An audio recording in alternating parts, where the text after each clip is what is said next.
Tervist, head sõbrad! Mõtlesin, et hakkan videoformaadis memuaare rääkima, hiljem võib-olla vormistan raamatuks. Ja ma võtan siit ja sealt, hakkan tagantpoolt pihta. Ja täna ma räägin 19. augustist. Siis ametlikult teatas Finantsinspektsioon, et ta tunnistas kehtetuks ühisarveldused aktsiaseltsi tegevusloa. No ühisarveldused aktsiaselts on Tartu Hoiu-laenuühistu tütarettevõte, mis tegeleb maksete vahendamisega, mis muudab siis Tartu Hoiu-laenuühistu sisuliselt nagu pangaks. See tähendab, selle kaudu Tartu Hoiu-laenuühistu liikmed saavad teha igapäevaseid arveldusi ja ka kaardimakseid. Ja 19. august, eks oli märgiline, see on ju üks päev enne taasiseseisvumispäeva, ehk alati niisugused viletsad otsused tehaksegi piinamise eesmärgil.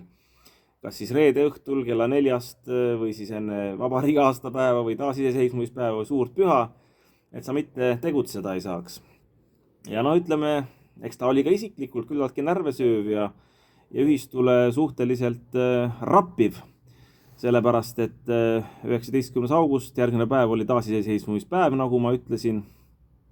Ja no võt enne õhtut, lisaks sellele, et Finantsinspektsioon tegevusloa kehtetuks tunnistas, me taotlesime hiljem sellele nüüd ju ikkagi esmase õiguskaitse peale ja 3 kohtuastmes see esmane õiguskaitse jäeti kehtima ja siiamaani kehtib, nii et siiamaani tegelikult see Finantsinspektsiooni otsus ei kehti, et tegevusluba siis kehtib ühisarveldused aktsiaseltsil.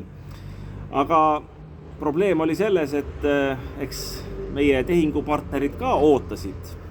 Nad on ju omamoodi ka konkurendid, näiteks kaardimaksete pakkuja aktsiaselts Vallester, mille kaudu ühisarveldused aktsiaselts teeb kaardimakseid oma klientidele. Saatis üllatuslikult kõikidele Tartu Hoiu-laenuühistu kaardimaksetega arveldajatele, kaardiomanikele siis kirja omalt poolt. See oli pretsedenditu samm, mida mitte kunagi ei tehta, sest need ei olnud ju mitte Vallesteri kliendid, need olid Tartu Hoiu-laenuühistu liikmed ja kliendid ja ühisarvelduse kliendid. Ühisarveldust ise oleks pidanud teavitama, aga me ei teavitanud, sellepärast et me panime sisse kohtusse esmase õiguskaitse taotluse ja hiljem see õiguskaitsega rahuldati. No pärast, kui see taasiseseisvumispäev läbi sai, vist küll mitte järgmisel päeval, aga 22. augustil see rahuldati kohtu poolt. Aga Vallester jõudis ette, et sama päeva õhtul, kui siis Finantsinspektsioon tühistas tegevusloa 19. augustil, saatis siis, ma ei tea, kas see oli kell 7, kell 8, kõikidele klientidele kirja ja võite arvata, et see tekitas ju paanika. Ja mis selle tagajärjel veel tuli see, et palju telefonikõnesid, palju e-maile ja palju hoiuse lõpetamise avaldusi. Ehk tegelikult eks Finantsinspektsioon teadis ette ja Vallester tegutses ka sealt tagant järgi niimoodi, et Tartu Hoiu-laenuühistus tekkis pangajooks. Aga see ei muutunud veel fataalseks.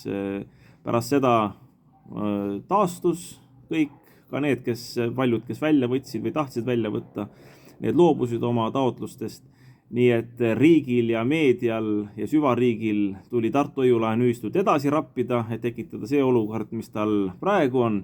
Aga sellest ma räägin siis mõningates teistes kommentaarides, memuaarides edaspidi. Ja võite arvata, et järgmine päev ma toon oma isikliku plaani ka, ja see ei ole niivõrd isiklik, see oli ka poliitiline tegevus, mis oli Tartu Hoiu-laenuühistu jaoks vajalik plaan B, ja järgmine päev oli vaja minna valimiskampaaniat tegema, bussiga muide, rahvaga suhtlema. Võite ise arvata, et kuidas oli rahvaga suhelda, et rapitakse ühistut, rapitakse meie kõigi tagalat, aga samas tuleb teha hea nägu ette, sest poliitikat tuleb ka korralikult ajada. Kõiki asju tuleb, kõigil rinneltel tuleb võidelda. Kui sa võitleja oled, tuleb igal pool võidelda.